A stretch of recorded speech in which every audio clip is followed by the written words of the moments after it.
ಸ್ವಾಗತ. ನಿನ್ನೆಯ ತರಗತಿಯಲ್ಲಿ 7ನೇ ಅಧ್ಯಾಯ 7ನೇ ತರಗತಿಯ 7ನೇ ಅಧ್ಯಾಯ ಇತಿಹಾಸಕ್ಕೆ ಸಂಬಂಧಿಸಿದಂಥ ಅಧ್ಯಾಯ ಮೈಸೂರು ಮತ್ತು ಇತರ ಸಂಸ್ಥಾನಗಳು 7ನೇ ಅಧ್ಯಾಯ ಇದು. ನಿನ್ನೆಯ ತರಗತಿಯಲ್ಲಿ ಮೈಸೂರು ಸಂಸ್ಥಾನದ ಬಗ್ಗೆ ನೋಡಿದ್ದೀವಿ ಸ್ನೇಹಿತರೆ. ತರಗತಿಯಲ್ಲಿ ಅದೇ ಮುಂದುವರಿದ ಪಾಠ 7.2 ಕೆಳದಿ, ಚಿತ್ರದುರ್ಗ ಮತ್ತು ಯಲಹಂಕ ಇನ್ನಿತರ ಸಂಸ್ಥಾನಗಳ ಬಗ್ಗೆ ಇವತ್ತು ನಾವು ನೋಡೋಣ ಸ್ನೇಹಿತರೆ. ವಿಡಿಯೋ ನೋಡೋದ್ರ ಜೊತೆಗೆ ಹಾಗೆ ಒಂದು ಲೈಕ್ ಮಾಡಿಬಿಡಿ ಸ್ನೇಹಿತರೆ. ಕೆಳದಿಯ ನಾಯಕರು ಇದರಲ್ಲಿ ಇವ್ರ ನಾಯಕರು ವಿಜಯನಗರ ಸಾಮ್ರಾಜ್ಯದ ಅಧೀನದಲ್ಲಿ ಅನೇಕ ಚಿಕ್ಕ ಪುಟ್ಟ ಅರಸರಿದ್ದರು. ಇವರೇ ನಾಯಕರು ಅಥವಾ ಪಾಳೆಗಾರರು ಅಂತ ಕರಿತಾ ಇದ್ರು. ಇವ್ರನ್ನ ಪಾಳೆಗಾರರ ವಶವಿದ್ದ ಸೀಮೆಯನ್ನು ಪಾಳೆಯ ಪಟ್ಟು ಎನ್ನುತ್ತಿದ್ದರು. ಈ ಪಾಳೆಗಾರರ ವಶದಲ್ಲಿರುವಂಥ ಸೀಮೆಯನ್ನು ಪಾಳೆಯ ಪಟ್ಟು ಅಂತ ಕರಿತಾ ಇದ್ರು. ನಾಯಕರಲ್ಲಿ ಕೆಳದಿ ಮತ್ತು ಚಿತ್ರದುರ್ಗದ ನಾಯಕರು ಪ್ರಸಿದ್ಧರು. ಈ ನಾಯಕರು ಮಣಿತನದಲ್ಲಿಯೇ ಕೆಳದಿಯ ನಾಯಕರು ಮತ್ತು ಚಿತ್ರದುರ್ಗದ ನಾಯಕರು ಪ್ರಸಿದ್ಧಿ ಹೊಂದಿದಂಥ ನಾಯಕತ್ವದ ಮಣಿತನವಾಗಿತ್ತು. ವಿಜಯನಗರದ ಕಾಲದಲ್ಲಿ ಶಿವಮೊಗ್ಗ ಜಿಲ್ಲೆಯಲ್ಲಿ ಕೆಳದಿ ರಾಜ್ಯವು ಸ್ಥಾಪನೆಗೊಂಡು ಮುಂದೆ ಅದು ಸ್ವತಂತ್ರಗೊಂಡಿತು. ಕೆಳದಿಯ ರಾಜಮನೆತನವಾಗಿತ್ತಂದರೆ ವಿಜಯನಗರದ ಕಾಲದಲ್ಲಿ ಶಿವಮೊಗ್ಗ ಜಿಲ್ಲೆಯಲ್ಲಿ ಕೆಳದಿ ರಾಜ್ಯ ಅಂದರೆ ವಿಜಯನಗರ ಕಾಲದಲ್ಲಿ ಈ ಕಡೆ ವಿಜಯನಗರದ ಆಳ್ವಿಕೆಯಲ್ಲಿದ್ದಾಗ ಆ ಕಡೆ ಶಿವಮೊಗ್ಗದಲ್ಲಿ ಅದು ಶಿವಮೊಗ್ಗ ಜಿಲ್ಲೆಯಲ್ಲಿ ಕೆಳದಿಯ ರಾಜ್ಯವು ಸ್ಥಾಪನೆಗೊಂಡಿತು. ಇದು ಮುಂದೆ ಏನಾಯಿತು, ಸ್ವತಂತ್ರಗೊಂಡಿತು. ಕೆಳದಿಯ ನಾಯಕರು ಕರ್ನಾಟಕದ ಕರಾವಳಿ ಮತ್ತು ಮಲೆನಾಡು ಪ್ರದೇಶಗಳನ್ನು ಆಳುತ್ತಿದ್ದರು. ಕೆಳದಿಯ ನಾಯಕರು ಕರ್ನಾಟಕ, ಕರಾವಳಿ ಮತ್ತು ಮಲೆನಾಡು ಪ್ರದೇಶಗಳನ್ನು ಆಳ್ತಾ ಇದ್ರು. ಕೆಳದಿಯ ಸಂಸ್ಥಾನವು ವಿಶಾಲ ಹಾಗೂ ಸಂಪತ್ಭರಿತವಾಗಿತ್ತು. ಶಿವಮೊಗ್ಗ, ದಕ್ಷಿಣ ಕನ್ನಡ, ಉಡುಪಿ, ಕಾಸರಗೋಡು ಅಂದರೆ ಕೇರಳ, ಕೊಡಗು, ಹಾಸನ, ತುಮಕೂರು, ಚಿತ್ರದುರ್ಗ, ಧಾರವಾಡ ಮತ್ತು ಉತ್ತರ ಕನ್ನಡ ಜಿಲ್ಲೆಗಳ ಭಾಗಗಳನ್ನು ಒಳಗೊಂಡು ಕೆಳದಿ ರಾಜ್ಯವಿತ್ತು. ಈ ಎಲ್ಲ ಜಿಲ್ಲೆಗಳನ್ನು ಒಳಗೊಂಡಂತಹ ಮಣಿತನ ಯಾವುದಾಗಿತ್ತು ಅಂದರೆ ಕೆಳದಿ ಮಣಿತನವಾಗಿತ್ತು. ಇದು ಕೇರಳದ ಕಾಸರಗೋಡು. ಹಿರಿಯ ವೆಂಕಟಪ್ಪ ನಾಯಕನು ಕೆಳದಿ ಅರಸರಲ್ಲಿ ಅತ್ಯಂತ ಪ್ರಸಿದ್ಧನಾಗಿರುವಂಥವ ಮತ್ತು ಪ್ರಖ್ಯಾತಿ ಹೊಂದಿರುವಂಥವನು. ಇವನ ಕಾಲದಲ್ಲಿ ಕೆಳದಿ ರಾಜ್ಯವು ಪೂರ್ಣ ಸ್ವತಂತ್ರವಾಯಿತು. ಕೆಳದಿ ರಾಜ್ಯವು ಯಾರ ಕಾಲದಲ್ಲಿ ಪೂರ್ಣ ಸ್ವತಂತ್ರವಾಯಿತು ಅಂತ ಪ್ರಶ್ನೆ ಆಗ್ಬೋದು. ಯಾರು? ವೆಂಕಟಪ್ಪ ನಾಯಕನ ಕಾಲದಲ್ಲಿ ಸ್ವತಂತ್ರವಾಯಿತು. ಈತನು ಕರಾವಳಿಯಲ್ಲಿ ಚಂದ್ರಗಿರಿ ನದಿಯವರೆಗೆ ವಿಜಯ ಯಾತ್ರೆ ಮಾಡಿದನು. ಕರಾವಳಿಯಲ್ಲಿ ಚಂದ್ರಗಿರಿಯ ನದಿಯವರೆಗೂ ಈತ ವಿಜಯದ ಯಾತ್ರೆ ಮಾಡ್ತಾನೆ. ಉಳ್ಳಾಳದ ರಾಣಿ ಅಬ್ಬಕ್ಕಳ ನೆರವಿನಿಂದ ಪೋರ್ಚುಗೀಸರನ್ನು ಮಂಗಳೂರಿನಲ್ಲಿ ಈತನು ಸೋಲಿಸಿದನು. ಅಬ್ಬಕ್ಕನ ಸಹಾಯದಿಂದ ಪೋರ್ಚುಗೀಸರನ್ನ ಮಂಗಳೂರಿನಲ್ಲಿ ಈತನು ಸೋಲಿಸ್ತಾನೆ. ವಿಜಯಪುರದ ಆದಿಲ್ ಶಾಹಿ ಸೇನೆಯನ್ನು ಕೂಡ ಈತ ಸೋಲಿಸಿ ಹಾನಗಲ್ನಲ್ಲಿ ವಿಜಯ ಸ್ತಂಭ ಸ್ಥಾಪಿಸ್ತಾನೆ. ಯಾರು? ವೆಂಕಟಪ್ಪ ನಾಯಕ. ಸಕಲ ಮತಗಳಿಗೆ ಈತನು ಪ್ರೋತ್ಸಾಹಿಸಿದನು. ಇನ್ನು ಶಿವಪ್ಪ ನಾಯಕ. ವೆಂಕಟಪ್ಪ ನಾಯಕನ ನಂತರ ಯಾರು ಬರ್ತಾರೆ ಅಂದರೆ ಶಿವಪ್ಪ ನಾಯಕ ಕೆಳದಿಯ ಪ್ರಸಿದ್ಧ ಅರಸನಾಗಿದ್ದನು. ಇವನು ಕರಾವಳಿಯ ಪೋರ್ಚುಗೀಸರ ಕೋಟೆಗಳನ್ನು ವಶಪಡಿಸಿಕೊಂಡು ಪಡುಗಡಲೊಡೆಯ ಅನ್ನುವಂಥ ಬಿರುದು ಇದು ಕೂಡ ಟಿಇಟಿಗೆ ಪ್ರಶ್ನೆ ಆಗಿದೆ ಸ್ನೇಹಿತರೆ. ಈ ಬಿರುದನ್ನು ಹೊಂದಿದಂಥವ್ರು ಯಾರಂದರೆ ಶಿವಪ್ಪ ನಾಯಕ. ಪಡುಗಡಲೊಡೆಯ ಅನ್ನುವಂಥ ಬಿರುದನ್ನು ಹೊಂದಿದವರು ಯಾರು? ಶಿವಪ್ಪ ನಾಯಕ. ರಾಜ್ಯದ ರಕ್ಷಣೆಗಾಗಿ ಬೇಕಲ ಮತ್ತು ಚಂದ್ರಗಿರಿ ಅಂದರೆ ಚಂದ್ರಗಿರಿ ಕೇರಳ ಸಮೀಪ ಹಾಗೂ ಮಂಗಳೂರು ಮುಂತಾದೆಡೆಗಳಲ್ಲಿ ಭದ್ರವಾದ ಕೋಟೆಗಳನ್ನು ಕಟ್ಟಿಸ್ತಾನೆ. ಧರ್ಮಶ್ರದ್ಧೆಯುಳ್ಳವನಾದ ಶಿವಪ್ಪ ನಾಯಕನು ವಾಜಪೇಯ ಮುಂತಾದ ವೈದಿಕ ಯಜ್ಞಗಳನ್ನು ಮಾಡಿಸಿದನು. ವ್ಯಾಪಾರದ ಅಭಿವೃದ್ಧಿಗಾಗಿ ಗೋವೆಯ ವ್ಯಾಪಾರಿ ವರ್ಗದವರಿಗೆ ತನ್ನ ರಾಜ್ಯದಲ್ಲಿ ಬಂದು ನೆಲೆಸಲು ಪ್ರೋತ್ಸಾಹ ನೀಡಿದನು. ಗೋವೆಯ ಕ್ರೈಸ್ತರು ಕೃಷಿಯಲ್ಲಿ ನಿಪುಣರಾದುದರಿಂದ ಅವರಿಗೂ ತನ್ನ ರಾಜ್ಯಕ್ಕೆ ವಲಸೆ ಬರಲು ಪ್ರೋತ್ಸಾಹಿಸಿ ಭೂಮಿ ಕಾಣಿಕೆಗಳನ್ನು ಕೊಟ್ಟನು. ಅವನು ತನ್ನ ರಾಜ್ಯದಲ್ಲಿ ಪಾದ್ರಿಗಳು ಮಾತ್ರ ಸ್ಥಳೀಯರೇ ಇರಬೇಕೆಂದು ಸ್ಥಳೀಯರೇ ಇರಬೇಕೆಂದು ಕಟ್ಟಳೆ ಮಾಡಿದ್ದನು ಅಂದರೆ ಶಿವಪ್ಪ ನಾಯಕ. ಮುಂದಿನವರು ಯಾರು? ಶಿವಪ್ಪ ನಾಯಕನ ಶಿಸ್ತು. ಮುಂದಿನ ಅಂಶ ಶಿವಪ್ಪ ನಾಯಕನ ಶಿಸ್ತು ನೋಡೋಣ ಈಗ. ಶಿವಪ್ಪ ನಾಯಕನು ಅಳವಡಿಸಿದ ಕಂದಾಯ ವ್ಯವಸ್ಥೆಯನ್ನು ಶಿಸ್ತು ಎಂದು ಕರೆಯಲಾಗಿತ್ತು. ಈ ಕಂದಾಯ ಪದ್ಧತಿಯಂತೆ ಭೂ ಕಂದಾಯವನ್ನು ನಿಗದಿಪಡಿಸಲು ಭೂಮಿಯನ್ನು ವರ್ಗೀಕರಿಸಲಾಗಿತ್ತು. ಮಣ್ಣಿನ ಗುಣ, ನೀರಾವರಿ ಸವಲತ್ತು ಇತ್ಯಾದಿ ಅಂಶಗಳ ವರ್ಗೀಕರಣದ ಮೂಲವಾಗಿದ್ದವು. ಹೊಲದ ಇಳುವರಿಯ 3ನೇ ಅಂಶವನ್ನು ಕಂದಾಯ ರೂಪದಲ್ಲಿ ಸಂಗ್ರಹಿಸಲಾಗುತ್ತಿತ್ತು. ಇಂಥ ಕ್ರಮಬದ್ಧ ಕಂದಾಯ ಪದ್ಧತಿಯನ್ನು ಶಿವಪ್ಪ ನಾಯಕನ ಶಿಸ್ತು ಎನ್ನುವರು. ಶಿಸ್ತು ಮಲೆನಾಡಿನ ಸಮೃದ್ಧಿಗೆ ಕಾರಣವಾಯಿತು. ರಾಣಿ ಚೆನ್ನಮ್ಮ. ಶಿವಪ್ಪ ನಾಯಕನ ಅನಂತರ ಅವನ ಸೊಸೆ ರಾಣಿ ಚೆನ್ನಮ್ಮಾಜಿ. ಅವಳು ಮೊಘಲರ ಸೈನ್ಯವನ್ನು ಹಿಮ್ಮೆಟ್ಟಿಸಿ ಶಿವಾಜಿಯ ಮಗ ಛತ್ರಪತಿ ರಾಜಾರಾಮನಿಗೆ ರಕ್ಷಣೆ ನೀಡಿದಳು. ಕನ್ನಡ ನಾಡಿನ ಶೌರ್ಯ ತ್ಯಾಗಕ್ಕೆ ಸಂಕೇತವಾಗಿದ್ದ ಚೆನ್ನಮ್ಮ ಮೈಸೂರಿನ ಸೈನ್ಯದೊಂದಿಗೂ ಸೆಣಸಾಡಿದಳು.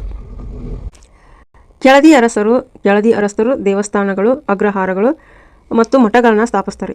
ಕೆಳದಿಯ ಅಘೋರೇಶ್ವರ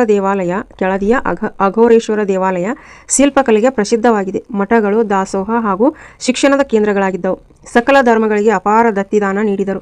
ಚೆನ್ನಮ್ಮಾಜಿಯು ಮಂಗಳೂರಿನಲ್ಲಿ ಕ್ರೈಸ್ತ ದೇವಾಲಯಕ್ಕೆ ನಿವೇಶನವಿತ್ತಳು. ಮೈಸೂರಿನ ಜೊತೆ ಸತತ ಸ್ಪರ್ಧೆ ಹಾಗೂ ಆಂತರಿಕ ಯುದ್ಧಗಳಿಂದಾಗಿ ಕೆಳದಿಯ ರಾಜ್ಯ ದುರ್ಬಲವಾಯಿತು. ಮುಂದೆ ಹೈದರನು ಅದನ್ನು ವಶಪಡಿಸಿಕೊಂಡನು. ಚಿತ್ರದುರ್ಗದ ನಾಯಕರು. ಕೆಳದಿಯ ನಾಯಕರು ಅಂಶ ಮೇಲಿಂದು ಇಷ್ಟಾಗಿತ್ತು. ಚಿತ್ರದುರ್ಗದ ನಾಯಕರು. ಮೈಸೂರು ಮತ್ತು ಕೆಳದಿ ಅರಸರುಗಳ ನಂತರ ಚಿತ್ರದುರ್ಗದ ನಾಯಕರಿಗೆ ಕರ್ನಾಟಕದ ಇತಿಹಾಸದಲ್ಲಿ ಒಂದು ಗಣ್ಯ ಸ್ಥಾನವಿದೆ. ಇವರು 16 ರಿಂದ 18ನೇ ಶತಮಾನಗಳವರೆಗೆ ಪಾಳೆಗಾರರಾಗಿ ಆಳ್ವಿಕೆ ನಡೆಸಿದರು. ಮೊದಲನೆಯದವರು ಯಾರಂದರೆ ಮದಕರಿ ನಾಯಕ. ಈತನು ಚಿತ್ರದುರ್ಗದ ನಾಯಕರಲ್ಲಿ ಅತ್ಯಂತ ಪ್ರಬಲ ಹಾಗೂ ಪ್ರಸಿದ್ಧನಾದವನು. ಕೇವಲ 12 ವರ್ಷದವನಿದ್ದಾಗಲೇ ಸಿಂಹಾಸನವನ್ನೇರಿದವನು. ಮದಕರಿಯು ಹೈದರ್ ಅಲಿಗೆ ಹಲವಾರು ಯುದ್ಧಗಳಲ್ಲಿ ಸಹಾಯ ಮಾಡಿದನು. ಆದರೆ ಮದಕರಿಯ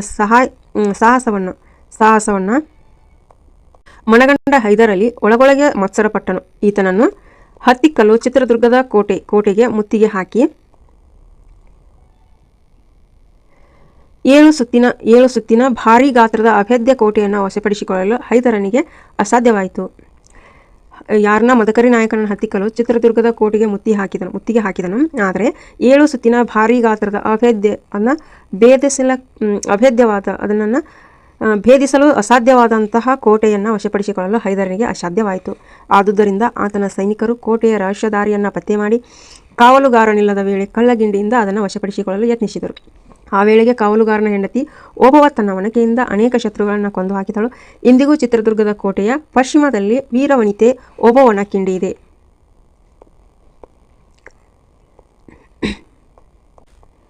ಸೋಲನ್ನೊಪ್ಪದ ಹೈದರನು ಚಿತ್ರದುರ್ಗಕ್ಕೆ ಮತ್ತೊಮ್ಮೆ ಮುತ್ತಿಗೆ ಹಾಕಿದನು. ಭೀಕರ ಯುದ್ಧವೊಂದು ನಡೆದು ಮದಕರಿಗೆ ಸೋಲಾಯಿತು. ಮದಕರಿಯನ್ನು ಬಂಧಿಸಿ ಅನಂತರ ಕೊಲ್ಲಲಾಯಿತು. ಮದಕರಿ ಗತಿಸುವುದರೊಂದಿಗೆ ಚಿತ್ರದುರ್ಗದ ನಾಯಕರ ವಂಶ ಅಳಿಯಿತು. ಚಿತ್ರದುರ್ಗವು ಒಂದು ಆಕರ್ಷಕವಾದ ಗಿರಿದುರ್ಗವಾಗಿದ್ದು 7 ಸುತ್ತಿನ ಕೋಟೆಯನ್ನು ಹೊಂದಿದೆ. ಇದರ ಒಳಗಿನ ನಿವೇಶನದಲ್ಲಿ ಹಲವು ದೇವಾಲಯಗಳು, ಕೆರೆಗಳು ಇವೆ. ಚಿತ್ರದುರ್ಗದ ನಾಯಕರು ಹಲವಾರು ದೇವಾಲಯಗಳನ್ನು ಕಟ್ಟಿಸಿದರು. ಭರಮಸಾಗರ ಮತ್ತು ಭೀಮಸಮುದ್ರ ಜಲಾಶಯಗಳು ಇವರ ಕೊಡುಗೆಗಳಾಗಿವೆ. ತಮ್ಮ ಶೌರ್ಯ ಸಾಹಸಗಳಿಗೆ ಚಿತ್ರದುರ್ಗದ ನಾಯಕರು ಪ್ರಖ್ಯಾತರಾಗಿದ್ದಾರೆ. ಈ ಮನೆತನದ ಬಗ್ಗೆ ಸಮೃದ್ಧವಾದ ಜನಪದ ಸಾಹಿತ್ಯವಿದೆ. ಯಲಹಂಕದ ನಾಡಪ್ರಭುಗಳು. ಕೆಂಪೇಗೌಡ ಮನೆತನದವರೆಂದು ಪ್ರಸಿದ್ಧವಾಗಿರುವ ಯಲಹಂಕ ನಾಡಪ್ರಭುಗಳು ಆಧುನಿಕ ಬೆಂಗಳೂರಿನ ನಿರ್ಮಾಪಕರು. ಇವರು ವಿಜಯನಗರದ ಪಾಳೆಗಾರರಾಗಿದ್ದರು. ಮುಂದೆ 16-18ನೇ ಶತಮಾನಗಳ ಕಾಲಾವಧಿಯಲ್ಲಿ ಬೆಂಗಳೂರು ಜಿಲ್ಲೆಯ ಬಹುತೇಕ ಭಾಗಗಳ ಮೇಲೆ ಇವರು ಆಳ್ವಿಕೆ ನಡೆಸಿದರು. ಪ್ರಾರಂಭದಲ್ಲಿ ಬೆಂಗಳೂರು, ಅನಂತರ ಮಾಗಡಿ ಇವರ ರಾಜಧಾನಿಯಾಗಿತ್ತು. ಒಂದನೇ ಕೆಂಪೇಗೌಡನು ಬೆಂಗಳೂರು ನಗರದ ಸ್ಥಾಪಕನೆಂದು ಹೆಸರುವಾಸಿಯಾಗಿದ್ದಾನೆ. ಇವನು ಬೆಂಗಳೂರಿನಲ್ಲಿ ಕೋಟೆಯೊಂದನ್ನು ಕಟ್ಟಿ ಅಲ್ಲಿಂದ ಆಳ್ವಿಕೆ ನಡೆಸಿದ. ಬೆಂಗಳೂರಿನ ಬಸವನಗುಡಿಯ ಬಸವನ ದೇವಾಲಯ, ಹಲಸೂರಿನ ಸೋಮೇಶ್ವರ ದೇವಾಲಯಗಳ ರಚನೆ ಹಾಗೂ ಗವಿ ಗಂಗಾಧರೇಶ್ವರ ದೇವಾಲಯ ಮತ್ತು ಅದರ ವಿಸ್ತರಣೆ ಈತನ ಸಾಧನೆಯಾಗಿದೆ. ಬೆಂಗಳೂರಿನಲ್ಲಿ ಅನೇಕ ಕೆರೆಗಳನ್ನು ನಿರ್ಮಿಸಿದ ಕೀರ್ತಿ ಈತನಿಗೆ ಸಲ್ಲುತ್ತದೆ. 1ನೇ ಕೆಂಪೇಗೌಡನು ನಿರ್ಮಿಸಿದ 4 ಕೆರೆಗಳೆಂದರೆ 1 ಕೆಂಪಾಂಬುದಿ, 2ನೇದು ಧರ್ಮಾಂಬುದಿ, 3ನೇದು ಹಲಸೂರು ಹಾಗೂ ಸಂಪಂಗಿ ಕೆರೆಗಳು. 1ನೇ ಕೆಂಪೇಗೌಡ ಅನೇಕ ಛತ್ರ ಮತ್ತು ಅಗ್ರಹಾರಗಳನ್ನು ಕಟ್ಟಿಸಿದನು. ಧರ್ಮ ಪ್ರಚಾರವಾಗಿ ಧರ್ಮ ಪ್ರಭುವಾಗಿ ಆಳಿದ ಇವರಿಗೆ ಪ್ರಜಾವತ್ಸಲ ಎಂಬ ಬಿರುದಿತ್ತು. 1ನೇ ಕೆಂಪೇಗೌಡವರಿಗೆ ಪ್ರಜಾವತ್ಸಲ ಎಂಬ ಬಿರುದನ್ನು ಹೊಂದಿದ್ದರು. 1ನೇ ಕೆಂಪೇಗೌಡ ಪ್ರಜಾವತ್ಸಲ ಎಂಬ ಬಿರುದನ್ನು ಹೊಂದಿದ್ದರು. 1ನೇ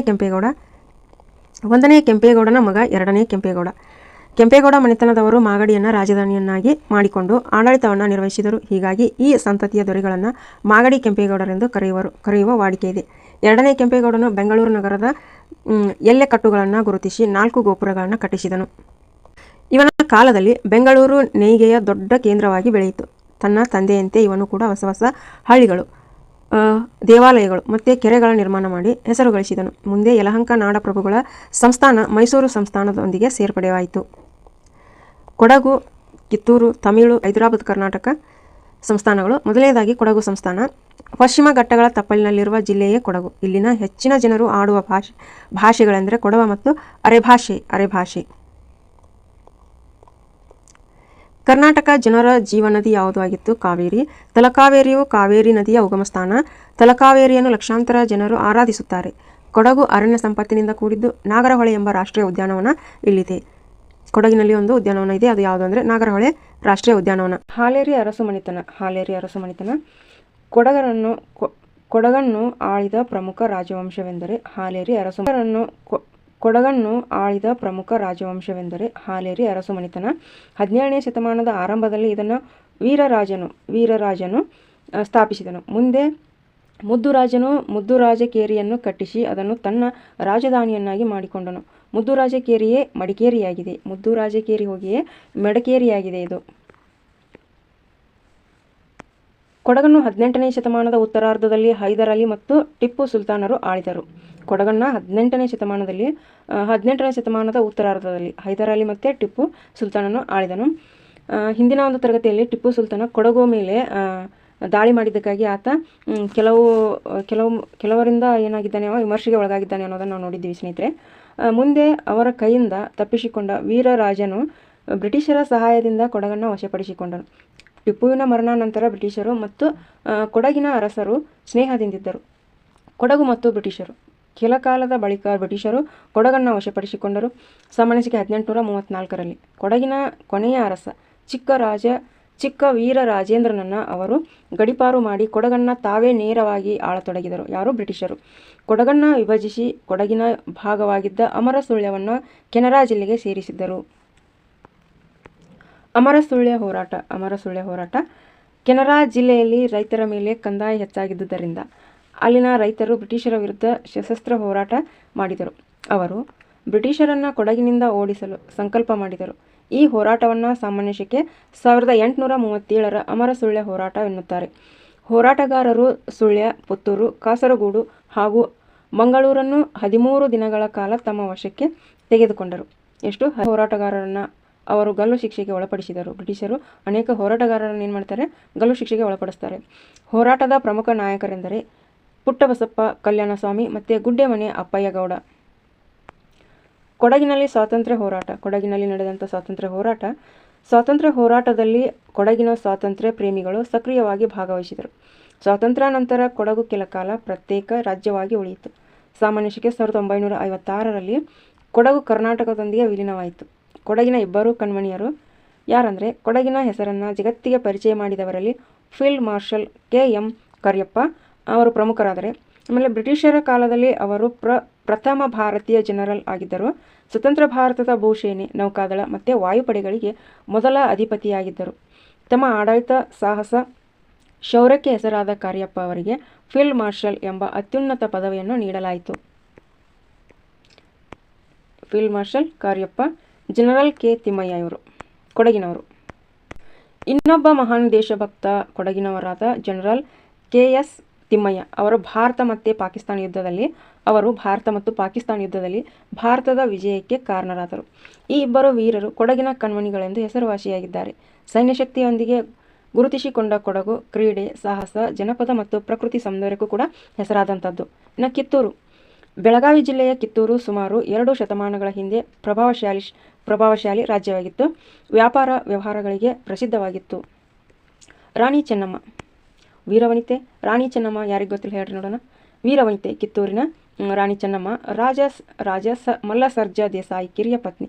ಮಲ್ಲಸರ್ಜನು ಅವನ ಉತ್ತರಾಧಿಕಾರಿಯಾಗಿದ್ದ ಮಗನು ತೀರಿಕೊಂಡರು. ಚೆನ್ನಮ್ಮ ಶಿವಲಿಂಗ ಸರ್ಜನನನ್ನು ದತ್ತು ತೆಗೆದುಕೊಂಡು ರಾಜ್ಯವಾಳಲು ಪ್ರಾರಂಭಿಸಿದಳು. ಧಾರವಾಡದಲ್ಲಿರುವಂಥ ಕಲೆಕ್ಟರ್ ಯಾರು ಅಂದರೆ ಥ್ಯಾಕರೆ ದತ್ತು ಸ್ವೀಕಾರ ಕ್ರಮಬದ್ಧವಲ್ಲ ಎಂದು ಕುಂಟು ನೆಪ ತೆಗೆದನು. ಕಿತ್ತೂರಿನ ಆಡಳಿತವನ್ನು ಬ್ರಿಟಿಷ್ ಸರ್ಕಾರವೇ ವಹಿಸಬೇಕೆಂದು ಅವನು ಶಿಫಾರಸು ಮಾಡಿದ. ಈ ವಿಚಾರವನ್ನು ತಿಳಿದ ಚೆನ್ನಮ್ಮ ಸಿಟ್ಟಿನಿಂದ ಕಿಡಿಕಿಡಿಯಾದಳು. ಬ್ರಿಟಿಷರ ದಮನ ನೀತಿಯನ್ನು ಪ್ರತಿಭಟಿಸಿ ನಾಡಿನ ಸ್ವಾತಂತ್ರ್ಯಕ್ಕಾಗಿ ಹೋರಾಡಲು ನಿರ್ಧರಿಸಿದಳು. ಥ್ಯಾಕರೆಯು 500 ಮಂದಿ ಸೈನಿಕರೊಂದಿಗೆ ಕಿತ್ತೂರಿಗೆ ದಾಳಿ ಇಟ್ಟನು. ಘೋರವಾದ ಯುದ್ಧ ನಡೆಯಿತು. ಚೆನ್ನಮ್ಮ ತನ್ನ ಸೈನ್ಯದೊಂದಿಗೆ ಬ್ರಿಟಿಷರ ವಿರುದ್ಧ ಪರಾಕ್ರಮದಿಂದ ಹೋರಾಡಿದಳು. ಬ್ರಿಟಿಷ್ ಸೈನ್ಯ ದಿಕ್ಕಾಪಾಲಾಯಿತು. ಥ್ಯಾಕರೆ ಗುಂಡೇಟಿಗೆ ಅಸುನೀಗಿದನು ಮತ್ತು ಬ್ರಿಟಿಷ್ ಸೈನ್ಯ ಕಿತ್ತೂರನ್ನು ಮುತ್ತಿತು. ಕಿತ್ತೂರಿನ ಸೈನ್ಯ ಚಿಕ್ಕದಾಗಿದ್ದು 6,000 ಸೈನಿಕರಿದ್ದರು. ಬ್ರಿಟಿಷರು ಬಹುದೊಡ್ಡ ಸೈನ್ಯ. ಇದು ಒಟ್ಟು 3 ದಿನಗಳ ಕಾಲ ಯುದ್ಧವಾಯಿತು. ಚೆನ್ನಮ್ಮನ ಕಡೆಯವರೇ ಕೆಲವರು ಅವಳಿಗೆ ಮೋಸ ಮಾಡಿದರು. ಕಿತ್ತೂರಿನ ಸೈನ್ಯ ಸೋತು ಚೆನ್ನಮ್ಮ ಸೆರೆಯಾದಳು. ಅವಳನ್ನು ಬ್ರಿಟಿಷರು ಬೈಲಹೊಂಗಲದಲ್ಲಿ ಸೆರೆಯಿಟ್ಟರು. 5 ವರ್ಷಗಳ ಕಾಲ ಸೆರೆಯಲ್ಲಿದ್ದ ರಾಣಿಯು ಸ್ವಾತಂತ್ರ್ಯಕ್ಕಾಗಿ ಹೋರಾಡುವ ಧೀರರಿಗೆ ಸಂದೇಶಗಳನ್ನು ಕಳುಹಿಸುತ್ತಾ ಹುರಿದುಂಬಿಸಿದಳು. ಸ್ವಾತಂತ್ರ್ಯಕ್ಕಾಗಿ ಹೋರಾಡುವ ಧೀರರಿಗೆ ಸಂದೇಶಗಳನ್ನು ಕಳುಹಿಸುತ್ತಾ ಹುರಿದುಂಬಿಸುತ್ತಿದ್ದಳು. ಬ್ರಿಟಿಷ್ ಸತ್ತೆಯನ್ನು ಅಂದರೆ ಪ್ರಭುತ್ವ ವಿರೋಧಿಸಿದ ಪ್ರಥಮ ಭಾರತೀಯ ನಾರಿ ಎನ್ನುವ ಕೀರ್ತಿ ಚೆನ್ನಮ್ಮನಿಗೆ ಸಲ್ಲುತ್ತದೆ. ಆಕೆ ಸ್ವಾತಂತ್ರ್ಯ ಹೋರಾಟದ ಬೆಳ್ಳಿಚುಕ್ಕೆಯಾಗಿ ಕಂಗೊಳಿಸುತ್ತಿದ್ದಾಳೆ. ಆಕೆಯ ನೆನಪಿನಲ್ಲಿ ಲಾವಣಿಗಳನ್ನು ಈಗಲೂ ಹಾಡುತ್ತಾರೆ. ಸಂಗೊಳ್ಳಿ ರಾಯಣ್ಣ ಚೆನ್ನಮ್ಮನ ನಿಷ್ಠಾವಂತ. ಜನಸಾಮಾನ್ಯರ ಮಧ್ಯೆ ಮೂಡಿಬಂದ ಸ್ವಾತಂತ್ರ್ಯ ವೀರ. ಚೆನ್ನಮ್ಮನ ಬಂಧನವಾದ ಮೇಲೆ ಕಿತ್ತೂರಿನ ನಾಯಕತ್ವ ವಹಿಸಿ ಸೈನ್ಯವನ್ನು ಸಂಘಟಿಸಿದಾತ ಈತ. ಬ್ರಿಟಿಷರ ಕಚೇರಿಗಳನ್ನು ಸುಟ್ಟು ಖಜಾನೆಗಳನ್ನು ಲೂಟಿ ಮಾಡಿದ. ಗೆರಿಲ್ಲಾ ಯುದ್ಧದಲ್ಲಿ ನಿಪುಣನಾಗಿದ್ದ ಅಥವಾ ನಿಷ್ಣಾತನಾಗಿದ್ದ ರಾಯಣ್ಣನು ಬ್ರಿಟಿಷರಿಗೆ ಸಿಂಹ ಸ್ವಪ್ನವಾಗಿದ್ದನು. ನೇರ ಯುದ್ಧದಲ್ಲಿ ಅವನನ್ನು ಸೋಲಿಸಲು ಸಾಧ್ಯವಾಗದೆ ಬ್ರಿಟಿಷರು ಕುಟಿಲೋಪಾಯ ಮಾಡಿದರು. ಹಣದಾಸೆಗೆ ಬಲಿಬಿದ್ದ ದೇಶದ್ರೋಹಿಗಳು ರಾಯಣ್ಣನನ್ನು ಮೋಸದಿಂದ ಹಿಡಿದುಕೊಟ್ಟರು. ಅವನನ್ನು ಅವನ 6 ಮಂದಿ ಸಂಗಡಿಗರನ್ನು ಗಲ್ಲಿಗೇರಿಸಲಾಯಿತು. ಅಂತ್ಯದರ್ಶನ ಪಡೆಯಲು ಬಂದಿದ್ದ ತಾಯಿ ಕೆಂಚವ್ವನಿಗೆ ರಾಯಣ್ಣ ಅಡ್ಡಬಿದ್ದು ಹರಕೆ ಪಡೆದು ನಗುನಗುತ್ತಲೇ ಗಲ್ಲುಗಂಬ ಏರಿದ. ಈತನ ಸಂಗಡಿಗರೆಲ್ಲರನ್ನೂ ನಂದಗಡದಲ್ಲಿ ಸಮಾಧಿ ಮಾಡಲಾಯಿತು. ರಾಯಣ್ಣನ ಅನುಯಾಯಿಗಳು ಬಂಡಾಯವನ್ನು ಮುಂದುವರಿಸಿದರು. ರಾಯಣ್ಣನ ಸಮಾಧಿಯ ಮೇಲೆ ಆಲದ ಸಸಿಯೊಂದನ್ನು ಅವನ ಅನುಯಾಯಿ ಬಿಚ್ಚುಗತ್ತಿ ಚೆನ್ನಪ್ಪ ನೆಟ್ಟ. ಎಷ್ಟೋ ವರ್ಷಗಳ ಕಾಲ ಚೆನ್ನಪ್ಪ ಬೈರಾಗಿಯಾಗಿ ಅಲ್ಲಿಯೇ ಇದ್ದನಂತೆ. ಆ ಆಲದ ಮರ ಈಗಲೂ ಇದೆ.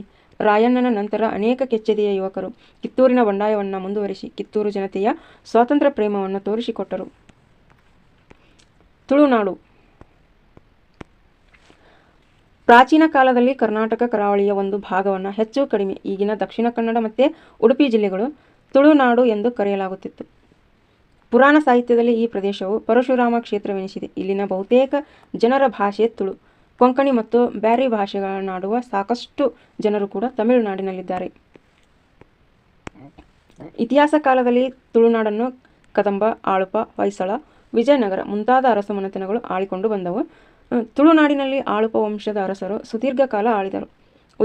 ಉದ್ಯಾವರ ಅಂದರೆ ಉದಯಪುರ, ಮಂಗಳೂರು ಅಂದರೆ ಮಂಗಳಪುರ, ಬಾರಕೂರು ಮುಂತಾದವು ತುಳು ರಾಜ್ಯದ ರಾಜಧಾನಿಗಳಾಗಿದ್ದವು. ತುಳು ರಾಜ್ಯದ ರಾಜಧಾನಿಗಳು ಯಾವುವು? ಉದ್ಯಾವರ, ಮಂಗಳೂರು ಅಂದರೆ ಮಂಗಳಪುರ, ಬಾರಕೂರು ಇವು ತುಳು ರಾಜ್ಯದ ರಾಜಧಾನಿಗಳು. ಚೌಟ ಅರಸು ಮನೆತನದ ಉಳ್ಳಾಳದ ಅಬ್ಬಕ್ಕ ರಾಣಿ ಅಂದರೆ 16ನೇ ಶತಮಾನ ರಾಣಿಯು ಪೋರ್ಚುಗೀಸರ ವಿರುದ್ಧ ಹೋರಾಟ ನಡೆಸಿ ಅವರನ್ನು ಸೋಲಿಸಿದ್ದಳು. ಮತಧರ್ಮ. ತುಳುನಾಡಿನ ಅರಸರಲ್ಲಿ ಬಹುತೇಕ ಮಂದಿ ಜೈನರು. ಇಲ್ಲಿ ಬೌದ್ಧ, ಜೈನ, ವೀರಶೈವ, ನಾಥ, ಇಸ್ಲಾಂ, ಕ್ರೈಸ್ತ ಹೀಗೆ ಅನೇಕ ಮತೀಯರು ನೆಲೆಸಿದ್ದಾರೆ. ನಾಗಾರಾಧನೆ ಮತ್ತು ಭೂತಾರಾಧನೆ ತುಳುನಾಡಿನ 2 ಆರಾಧನಾ ಪಂಥಗಳು. ನಾಗಾರಾಧನೆ ಮತ್ತು ಭೂತಾರಾಧನೆ ತುಳುನಾಡಿನ 2 ಆರಾಧನಾ ಪಂಥಗಳಾಗಿವೆ. ನಾಗಮಂಡಲ ಒಂದು ವಿಸ್ತಾರವಾದ ನಾಗಾರಾಧನೆಯಾಗಿದೆ. ಮತ್ತು ನಾಗ ಮತ್ತು ಭೂತವನ್ನು ಕೋಲ ಮತ್ತು ನೇಮ ಎಂದು ಆರಾಧಿಸಲಾಗುತ್ತದೆ. ದ್ವೈತ ಮತ ಸ್ಥಾಪಕ ಮಧ್ವಾಚಾರ್ಯರು ತುಳುನಾಡಿನವರು. ಮಂಗಳೂರಿನ ಕದ್ರಿಯಲ್ಲಿರುವ ಮಂಜುನಾಥನ ದೇವಸ್ಥಾನವು ತುಳುನಾಡಿನ ಪ್ರಾಚೀನ ದೇವಸ್ಥಾನವಾಗಿದೆ. ತುಳುನಾಡಿನಲ್ಲಿ ಕ್ರೈಸ್ತರು ಶಿಕ್ಷಣ ಸಂಸ್ಥೆಗಳನ್ನು ಸ್ಥಾಪಿಸಿ ಶಿಕ್ಷಣ ಕ್ಷೇತ್ರಕ್ಕೆ ತಮ್ಮ ಕೊಡುಗೆ ನೀಡಿದರು. ಮಂಗಳೂರಿನಲ್ಲಿ ಮುದ್ರಣಾಲಯವನ್ನು ಸ್ಥಾಪಿಸಿದವರು ಇವರೇ. ಫರ್ಡಿನಾಂಡ್ ಕಿಟಲ್ ಅವರು ರಚಿಸಿದ ಕನ್ನಡ ನಿಘಂಟು ಭಾಷೆಲ್ ಮಿಷನ್ ಮುದ್ರಣಾಲಯದಲ್ಲಿ ಅಚ್ಚಾಯಿತು. ತುಳು ನಿಘಂಟನ್ನು ರಚಿಸಿದವರು ಜರ್ಮನಿಯಿಂದ ಬಂದ ಮೆನ್ನರ್. ಪ್ರಾರಂಭದಲ್ಲಿ ತುಳುನಾಡಿನಲ್ಲಿ ಕ್ರೈಸ್ತ ರಿಲಿಜಿಯನ್ ಪ್ರಚಾರವನ್ನು ವಿದೇಶಿ ಪಾದ್ರಿಗಳು ಮಾಡಿದರು. ಮುಂದೆ ಈ ಕಾರ್ಯವನ್ನು ದೇಶೀಯರು ಮುಂದುವರಿಸಿದರು. ಅನೇಕ ಸುಂದರ ಚರ್ಚ್ಗಳು ಇಲ್ಲಿವೆ. ಪ್ರಾಚೀನ ಕಾಲದಿಂದಲೂ ಅರಬ್ ದೇಶದೊಂದಿಗೆ ತುಳುನಾಡು ವ್ಯಾಪಾರ ಸಂಬಂಧವನ್ನು ಇರಿಸಿಕೊಂಡಿತ್ತು.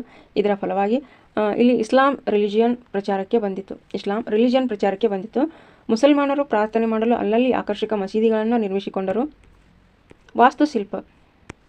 ಕದ್ರಿ ಮಂಜುನಾಥ ದೇವಸ್ಥಾನದಲ್ಲಿ ಸುಂದರವಾದ ಅವಲೋಕಿತೇಶ್ವರನ ಬೃಹದಾಕಾರದ ಕಂಚು ಶಿಲ್ಪವಿದೆ. ಇದು 1,000 ವರ್ಷಗಳಷ್ಟು ಹಳೆಯದು. ಮೂಡಬಿದಿರೆಯ 1000 ಕಂಬದ ಬಸದಿ ಮತ್ತು ಕಾರ್ಕಳ, ಮೇನೂರು ಹಾಗೂ ಧರ್ಮಸ್ಥಳಗಳಲ್ಲಿರುವ ಗೊಮ್ಮಟ ಮೂರ್ತಿ ಜೈನ ಸಂಸ್ಕೃತಿಯ ಸಂಕೇತಗಳು. ಇಲ್ಲಿ ಪ್ರಸಿದ್ಧ ದೈವಗಳಾದ ಕೋಟಿ ಚೆನ್ನಯ್ಯರ ಗರೋಡಿಗಳು ಕಾಣಿಸುತ್ತವೆ. ಜನಪದ. ಕಂಬಳ, ಕೋಳಿ ಅಂಕ, ಚೆನ್ನೆ ಮುಂತಾದವು ತುಳುನಾಡಿನ ಕೆಲವು ಜಾನಪದ ಆಟಗಳು. ಯಾವ್ಯಾವು? ಕಂಬಳ, ಕೋಳಿ ಅಂಕ, ಚೆನ್ನೆ ಮುಂತಾದವು ತುಳುನಾಡಿನ ಜಾನಪದ ಆಟಗಳು. ಯಕ್ಷಗಾನ ಮತ್ತು ತಾಳಮದ್ದಳೆ ಇಲ್ಲಿನ ಪ್ರಸಿದ್ಧ ಪ್ರಾಚೀನ ಕಲೆಗಳು. ಇನ್ನು ಬ್ರಿಟಿಷ್ ಆಡಳಿತ. 19ನೇ ಶತಮಾನದ ಪ್ರಾರಂಭದಿಂದ ಕರ್ನಾಟಕದ ಕರಾವಳಿ ಪ್ರದೇಶದಲ್ಲಿ ಬ್ರಿಟಿಷರು ಆಡಳಿತ ನಡೆಸಿದರು. ಆಗ ಕರಾವಳಿ ಪ್ರದೇಶವನ್ನು ಕೆನರಾ ಜಿಲ್ಲೆ ಎನ್ನುತ್ತಿದ್ದರು. ಮುಂದೆ ಕೆನರಾ ಜಿಲ್ಲೆಯನ್ನು 2 ಜಿಲ್ಲೆಗಳಾಗಿ ವಿಂಗಡಿಸಲಾಯಿತು. ಅವೆಂದರೆ ಉತ್ತರ ಭಾಗದ ಉತ್ತರ ಕನ್ನಡ ಅಂದರೆ ನಾರ್ತ್ ಕೆನರಾ, ದಕ್ಷಿಣ ಭಾಗದ ದಕ್ಷಿಣ ಕನ್ನಡ ಸೌತ್ ಕೆನರಾ ಜಿಲ್ಲೆಗಳಾದವು. ಸ್ವಾತಂತ್ರ್ಯ ಸಂಗ್ರಾಮ. ತುಳುನಾಡಿನ ಸ್ವಾತಂತ್ರ್ಯ ಸಂಗ್ರಾಮದಲ್ಲಿ ಕಾರ್ನಾಡು ಸದಾಶಿವರಾವ್ ಮತ್ತು ಅತ್ತಾವರ ಯಲ್ಲಪ್ಪ ಅಗ್ರಗಣ್ಯರು. ದೇಶಭಕ್ತರೆಂದು ಕರೆಸಿಕೊಂಡ ಕಾರ್ನಾಡು ಸದಾಶಿವರಾವ್ ಮಾಡಿರುವ ಹರಿಜನ ಸೇವೆ ಮರೆಯಲಾಗದ್ದು. ದಲಿತ ವರ್ಗದ ಹಲವು ಮಕ್ಕಳಿಗೆ ತಮ್ಮ ಮನೆಯಲ್ಲಿ ಊಟ ಹಾಕುತ್ತಿದ್ದರು. ದೇಶಕ್ಕಾಗಿ ಸರ್ವಸ್ವವನ್ನು ತ್ಯಾಗ ಮಾಡಿದ ಉಜ್ವಲ ತಾರೆ ಅವರಾಗಿದ್ದರು. ಅತ್ತಾವರ್ ಯಲ್ಲಪ್ಪ ನೇತಾಜಿ ಸುಭಾಷ್ ಚಂದ್ರ ಬೋಸರು ಸ್ಥಾಪಿಸಿದ್ದ ಆಜಾದ್ ಹಿಂದ್ ಸರ್ಕಾರದ ಮಂತ್ರಿಮಂಡಲದಲ್ಲಿ ಮಂತ್ರಿಗಳಾಗಿದ್ದರು. ನೇತಾಜಿಯವರ ಆಜಾದ್ ಹಿಂದ್ ಫೌಜಿನಲ್ಲಿ 15 ವರ್ಷಗಳ ಕಾಲ ಅವರು ಸೇನಾಧಿಕಾರಿಯಾಗಿದ್ದರು. ಆಜಾದ್ ಹಿಂದ್ ಸರ್ಕಾರದ ಮಂತ್ರಿಮಂಡಲದಲ್ಲಿ ಮಂತ್ರಿಗಳಾಗಿದ್ದರು. ನೇತಾಜಿಯವರ ಆಜಾದ್ ಹಿಂದ್ ಫೌಜ್ನಲ್ಲಿ 15 ವರ್ಷಗಳ ಕಾಲ ಅವರು ಸೇನಾಧಿಕಾರಿಯಾಗಿದ್ದರು. ಅಸ್ಪೃಶ್ಯತೆಯ ವಿರುದ್ಧ ಚಳವಳಿ, ದಲಿತ ಹೆಣ್ಣು ಮಕ್ಕಳಿಗಾಗಿ ಶಿಕ್ಷಣ ಮುಂತಾದ ದಲಿತೋದ್ಧಾರ ಕಾರ್ಯಗಳನ್ನು ಮಾಡಿದವರಲ್ಲಿ ಕುದ್ಮುಲ್ ರಂಗರಾವ್ ಮುಂಚೂಣಿಯಲ್ಲಿದ್ದರು. ಮಹಾತ್ಮ ಗಾಂಧೀಜಿ ಮಂಗಳೂರಿಗೆ ಬಂದಾಗ ಅವರ ಕಾರ್ಯಗಳನ್ನು ಕಂಡು ಮೆಚ್ಚುಗೆ ವ್ಯಕ್ತಪಡಿಸಿದ್ದರು. ಕಾರ್ನಾಡ್ ಸದಾಶಿವರಾವ್, ಆಮೇಲೆ ಅತ್ತಾವರ್ ಯಲ್ಲಪ್ಪ, ಕುದ್ಮುಲ್ ರಂಗರಾವ್. ಬ್ಯಾಂಕಿಂಗ್ ಕ್ಷೇತ್ರದಲ್ಲಿ ತುಳುನಾಡು ದಾಖಲೆ ಸ್ಥಾಪಿಸಿದೆ. ಕೆನರಾ ಕಾರ್ಪೊರೇಷನ್, ಸಿಂಡಿಕೇಟ್ ಕರ್ನಾಟಕ ಮತ್ತು ವಿಜಯ್ ಬ್ಯಾಂಕ್ಗಳು ಸ್ವಾತಂತ್ರ್ಯ ಪೂರ್ವದಲ್ಲಿ ಇಲ್ಲಿ ಸ್ಥಾಪನೆಗೊಂಡವು. ದೇಶದ ಉದ್ದಗಲದಲ್ಲಿ ಹಬ್ಬಿಕೊಂಡಿರುವ ಈ ಪ್ರಸಿದ್ಧ ಬ್ಯಾಂಕುಗಳ ಸಾವಿರಾರು ಶಾಖೆಗಳು ಭಾರತದ ಅರ್ಥವ್ಯವಸ್ಥೆಗೆ ವಿಶೇಷ ಕೊಡುಗೆ ನೀಡಿವೆ. ಲಕ್ಷಾಂತರ ಮಂದಿಗೆ ಅವು ಉದ್ಯೋಗ ಅವಕಾಶ ಕಲ್ಪಿಸಿವೆ. ಸಾಮನ್ಯಕ್ಕೆ 1956ರಲ್ಲಿ ಉತ್ತರ ಮತ್ತು ದಕ್ಷಿಣ ಕನ್ನಡ ಜಿಲ್ಲೆಗಳು ಕರ್ನಾಟಕದೊಂದಿಗೆ ಸೇರ್ಪಡೆಗೊಂಡವು. ಇದಕ್ಕೆ ಮುನ್ನ ದಕ್ಷಿಣ ಕನ್ನಡ ಜಿಲ್ಲೆ ಮದ್ರಾಸು ಅಧಿಪತ್ಯಕ್ಕೆ ಸೇರಿತು. ದಕ್ಷಿಣ ಕನ್ನಡ ಜಿಲ್ಲೆಯನ್ನು ವಿಂಗಡಿಸಿ ಉಡುಪಿ ಜಿಲ್ಲೆಯಾಯಿತು. ಸಾಮಾನ್ಯಕ್ಕೆ 1997ರಲ್ಲಿ. ಹೈದರಾಬಾದ್ ಕರ್ನಾಟಕ. ಬೇಡ ನಾಯಕರ ದಂಗೆಗಳು. ವಿಜಯನಗರ ಸಾಮ್ರಾಜ್ಯದ ಅವನತಿಯ ನಂತರ ಹೈದರಾಬಾದ್ ಕರ್ನಾಟಕ, ಇದನ್ನು ಕಲ್ಯಾಣ ಕರ್ನಾಟಕ ಎಂದು ಈಗ ಕರೆಯಲಾಗುತ್ತದೆ. ಬೇಡನಾಯಕರ ಪ್ರಾಬಲ್ಯವಿತ್ತು.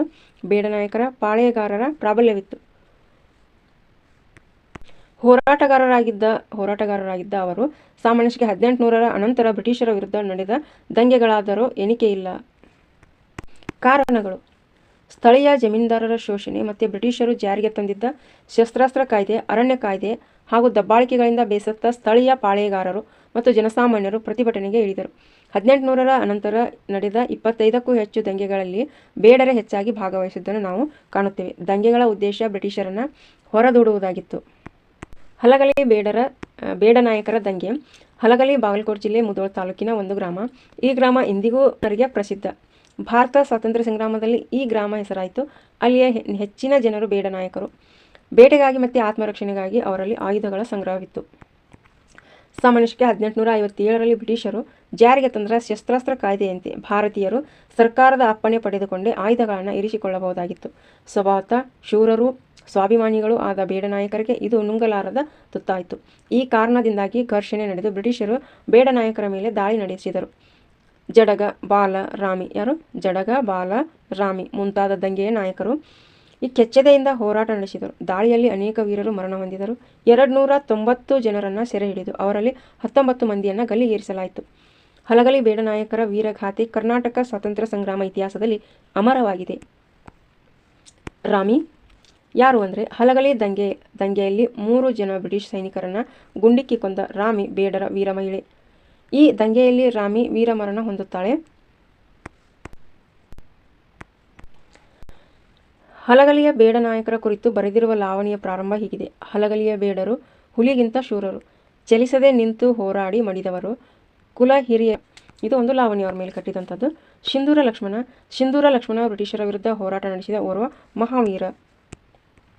ಸಾಂಗ್ಲಿ ಜಿಲ್ಲೆ ಜತ್ ತಾಲೂಕಿನ ಸಿಂಧೂರ್ ಗ್ರಾಮದಲ್ಲಿ ಬೇಡರ ಸಾಬು ಮತ್ತು ನರಸವ್ವ ಎಂಬ ದಂಪತಿಗಳಿಗೆ ಲಕ್ಷ್ಮಣ ಜನಿಸಿದ. ಈತನ ಸಮಾಧಿ ಬೀಳ್ಗಿಯಲ್ಲಿದೆ. ಈಗ ಸದ್ಯಕ್ಕೆ ಈತನ ಸಮಾಧಿ ಬೀಳ್ಗಿಯಲ್ಲಿದೆ. ಸಿಂಧೂರ್ ಗ್ರಾಮವು ಇನಾಮದಾರರ ಅಂದರೆ ಗೌಡರ ಆಳ್ವಿಕೆಯಿಂದ ತತ್ತರಿಸಿತ್ತು. ಆದರೆ ಲಕ್ಷ್ಮಣ್ ಅವರ ವಿರುದ್ಧ ಬಂಡೆದ್ದ. ಲಕ್ಷ್ಮಣ್ ಕ್ರಮೇಣ ಬ್ರಿಟಿಷರಿಗೆ ವಿರೋಧಿಯಾದ. ಲಕ್ಷ್ಮಣ್ ಬ್ರಿಟಿಷರ ಖಜಾನೆಗಳನ್ನು ಮತ್ತು ಶ್ರೀಮಂತರನ್ನು ದೋಚಿ ಹಣವನ್ನು ಬಡವರಿಗೆ ಹಂಚುತ್ತಿದ್ದ. ಸಮಾಜಮುಖಿಯಾಗಿ ಶೋಷಿತರ ಸೇವೆ ಮಾಡುತ್ತಿದ್ದ. ಊರ ಚಾವಡಿಯ ಮುಂದೆ ಲಕ್ಷ್ಮಣನನ್ನು ಕರೆಯಿಸಿ ಕಳ್ಳತನದ ಬಗ್ಗೆ ವಿಚಾರಣೆ ನಡೆಸಿದಾಗ ಅವನಿಗೆ ಅವಮಾನ ಆಯಿತು. ಅಲ್ಲಿಂದ ಆತ ಪರಾರಿಯಾದ. ಪೊಲೀಸ್ ಅಧಿಕಾರಿಯನ್ನು ಅವನು ಕೊಂದಿದ್ದರಿಂದ ಅವನನ್ನು ಹಿಡಿಯಲು ಬ್ರಿಟಿಷರು ಶತಪ್ರಯತ್ನ ಮಾಡಿದರು. ಮುಂದೆ ಅವನನ್ನು ಗುಂಡಿಕ್ಕಿ ಕೊಲ್ಲಲಾಯಿತು. ಸ್ವಾತಂತ್ರ್ಯಕ್ಕಾಗಿ ಹೋರಾಡಿದ ಕ್ರಾಂತಿಕಾರಿ ಸಿಂಧೂರ್ ಲಕ್ಷ್ಮಣ ಇತಿಹಾಸದ ಪುಟಗಳಲ್ಲಿ ಚಿರಸ್ಮರಣೀಯರಾಗಿದ್ದಾರೆ. ಸುರಪುರದ ನಾಯಕರು. ಯಾದಗಿರಿ ಜಿಲ್ಲೆಯ ಸುರಪುರವು ಕೃಷ್ಣ ಹಾಗೂ ಭೀಮಾ ನದಿಗಳ ಮಧ್ಯದಲ್ಲಿದೆ. ಸಾಮಾನ್ಯ ಶಕೆ 1636ರಿಂದ 1858ರವರೆಗೆ 12 ಜನ ನಾಯಕ ಅರಸರು ಆಳ್ವಿಕೆ ಮಾಡಿದ್ದಾರೆ. ಗಡ್ಡಿ ಪಿಡ್ಡನಾಯಕನು ಈ ಮನೆತನದ ಸ್ಥಾಪಕ. ಸುರಪುರ ಮನೆತನದ ಸ್ಥಾಪಕ ಯಾರು ಅಂದರೆ ಗಡ್ಡಿ ಪಿಡ್ಡನಾಯಕನು.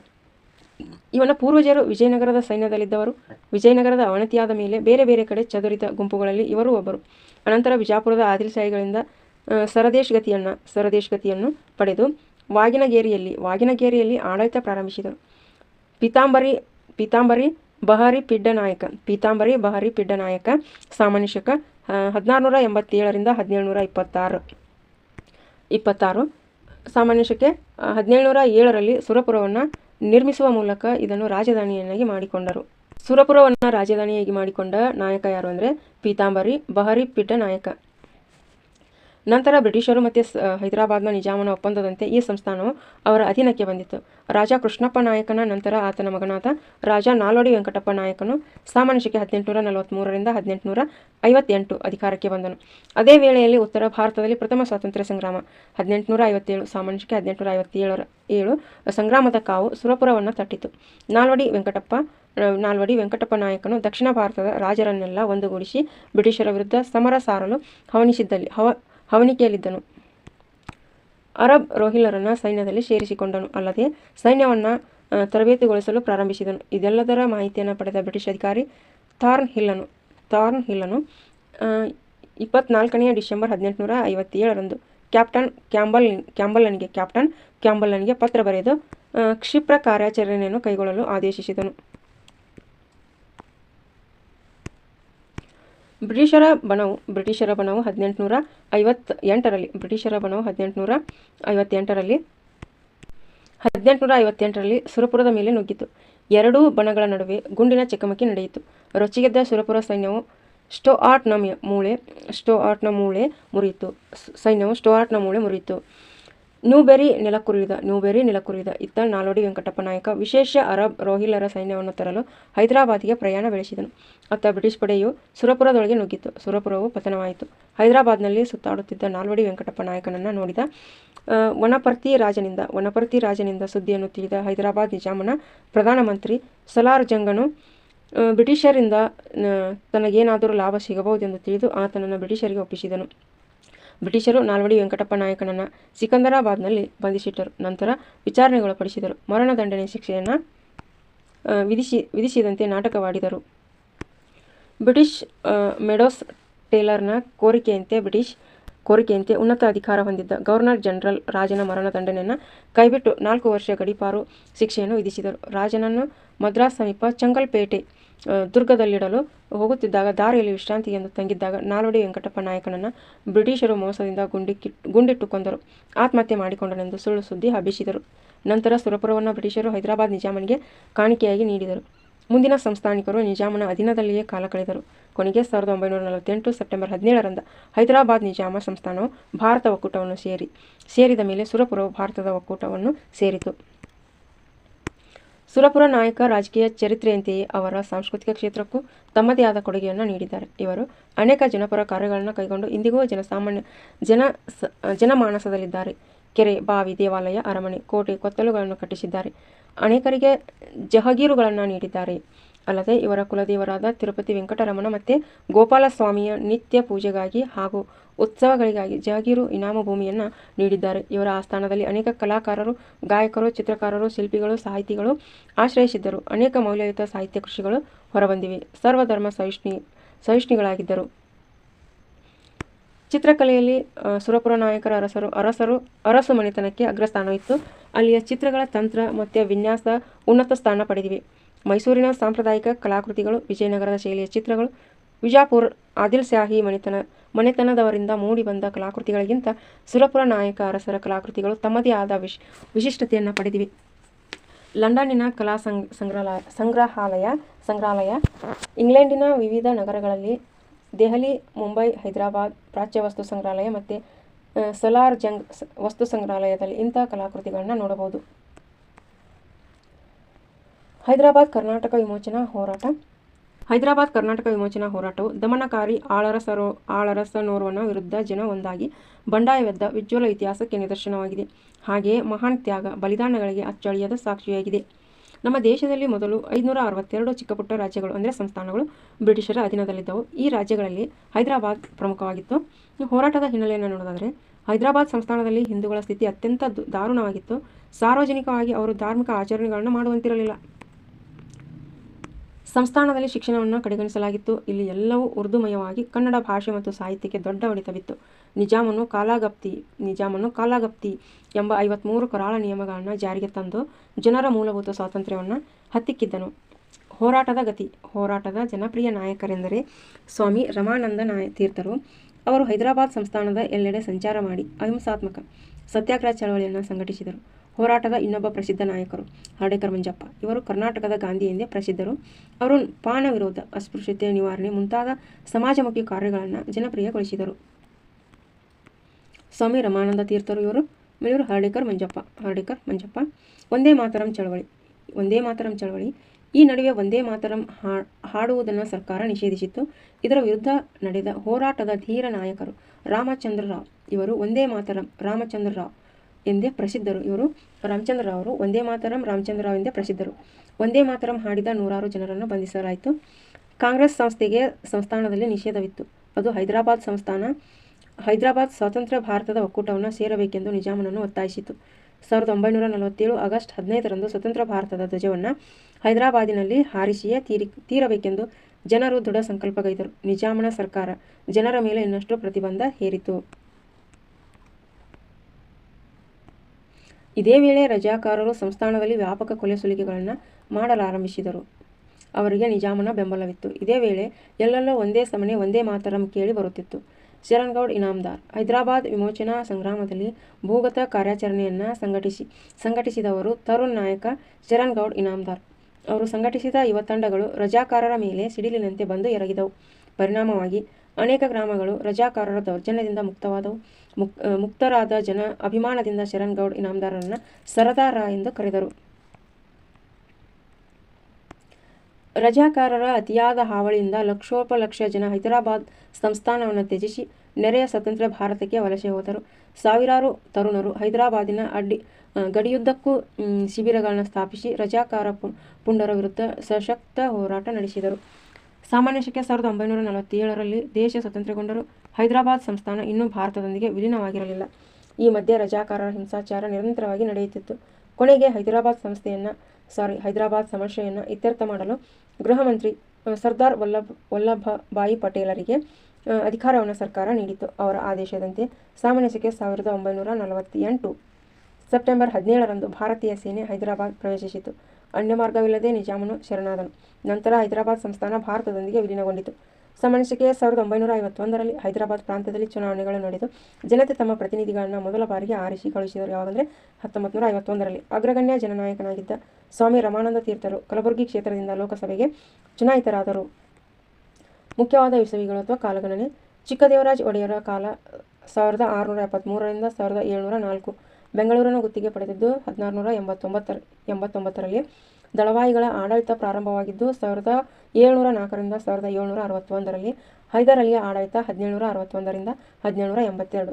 ಒಂದನೇ ಮೈಸೂರು ಯುದ್ಧ ನಡೆದಿದ್ದು 1967ರಿಂದ 1969. ಎರಡನೇ ಮೈಸೂರು ಯುದ್ಧ ನಡೆದಿದ್ದು 1780ರಿಂದ 1784. ಟಿಪ್ಪು ಸುಲ್ತಾನನ ಆಡಳಿತ 1782ರಿಂದ 1799.